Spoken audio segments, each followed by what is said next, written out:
so special with Dr. Yazid and Mom. I have to see her again. I just had to see her again one more time. I just had to. I want to know who you are and what you want. The conspiracy continues. The Last Enemy, Sunday at 9 on BBC One. And if you missed the last episode, it's available now on BBC iPlayer. My wrist will be chained to a steel bar. My coat will be petrol soaked. Then there'll be a chain around the outside of my arm. My assistants will light the petrol and zoom, up it will go. Wonderland continues with the 92-year-old danger junkie. Wednesday at 9:50 on BBC2.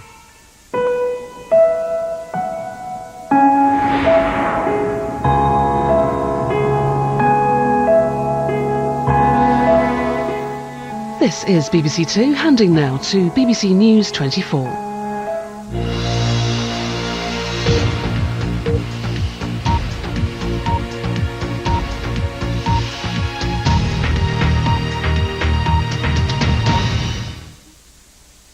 Søren Jessen-Petersen was head of the UN mission in Kosovo from 2004 to 2006. I asked him earlier about his assessment of the events of the past few days.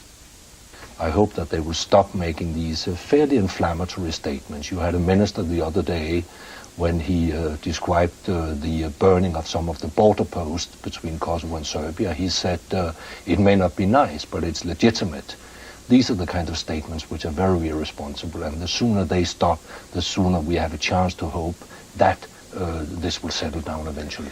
And there doesn't seem to be a consistent line coming from the highest levels of the government. I mean, the Prime Minister of Serbia, Vojislav Koštunica, was saying, as long as we live, Kosovo is Serbia, making quite bellicose rhetoric. And yet the President is being much more moderate about this and fought on a much more moderate platform. Are they actually being clever, playing to the crowd while still looking towards a future with the EU? Or is there a genuine rift, do you think, at the highest levels in Serbia? Oh, there's a genuine rift. President Tadić, there's no doubt, he clearly sees Serbia's future in Europe, and that's where it should be. Prime Minister Koštunica is what I would call a hardline nationalist. I thought, another example, I thought the statement by President Tadić 1 or 2 days ago, let us be careful not to do anything that might jeopardize the Kosovo Serbs. These are the kind of responsible statements one would expect from a European leader. So I hope that this will settle down and we will see much more Tadić and a little bit less of the others who have not been helpful.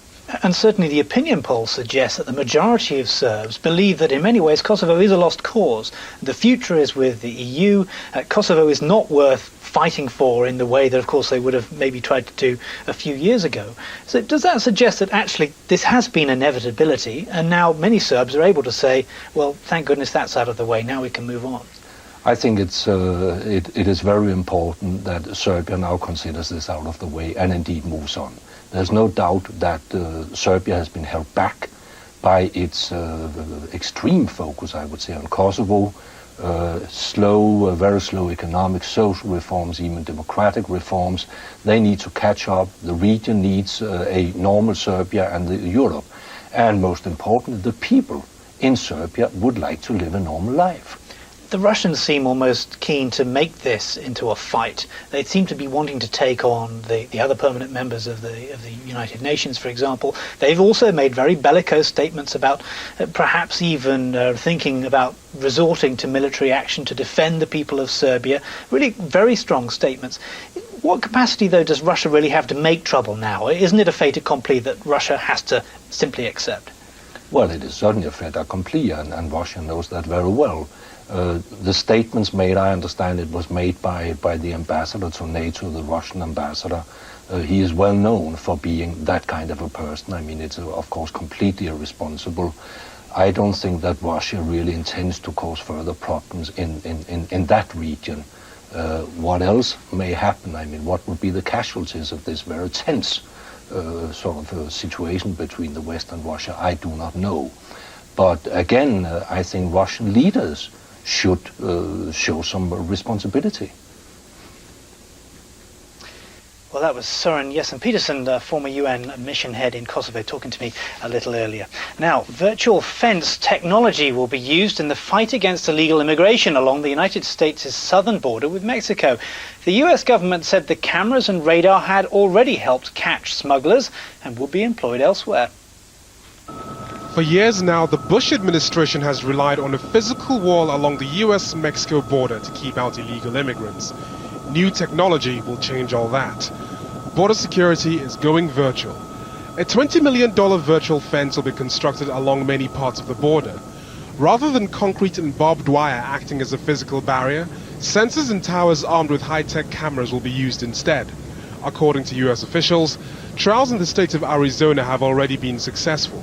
In Yuma sector, over the last of the first quarter of 2008 fiscal year, which is to say October through December of last calendar year, the Department of Justice prosecuted over 1,200 cases. And as a consequence, apprehension rates dropped nearly 70%. Mr. Chertoff's explanation for the reduction in the number of people arrested is simple. Because more people are caught and prosecuted using the virtual fence technology, fewer people also attempt to cross for fear of being caught. So how does the fence work? A network of underground sensors, towers with cameras, and unmanned aerial vehicles detect the immigrants walking on the ground. This information is then sent to the Border Patrol Office. The office alerts agents in the field who would have received the exact coordinates of the crossers' whereabouts on their laptops. Agents then try to catch the immigrants. A game of cat and mouse in which the US hopes its virtual fence will give it the edge. Nkemi Fejika, BBC News. And more from me in a moment, but first back to Susan in London. Thanks so much, Richard. It's been a phenomenal success in both Britain and America, but now Pop Idol is a TV ratings winner in Afghanistan. His own version of the format, Afghan Star, has split opinion, however, in a deeply conservative country, and it may even be putting the lives of some of those who take part at risk, as Alistair Leathed reports.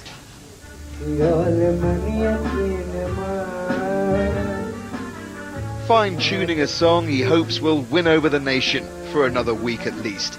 There's just a handful of contestants left on Afghan Star, and it's the last rehearsal before the show.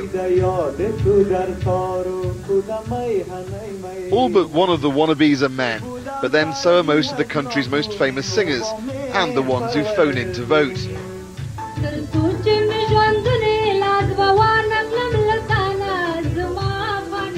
Lima's from Kandahar, the birthplace of the Taliban, and only 6 years since they left, she's on stage, uncovered, and trying to be famous. But the Afghan version of Pop Idol is a controversial show. Some conservative mullahs want it taken off air, and for women it really can be life-threatening. No. Afghan people don't care about risks or dangers. I think all of Afghanistan is in danger. But if we worry about these dangers, we can't move on, and the country's not going to develop.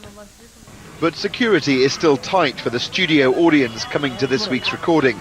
The show's presenter is now one of the biggest stars in the country. In the Taliban period, I was at the university studying medicine, but I also had a TV and radio repair shop, he told me, something which was illegal at the time. I always wanted to be in the music business, and now my life has completely turned around.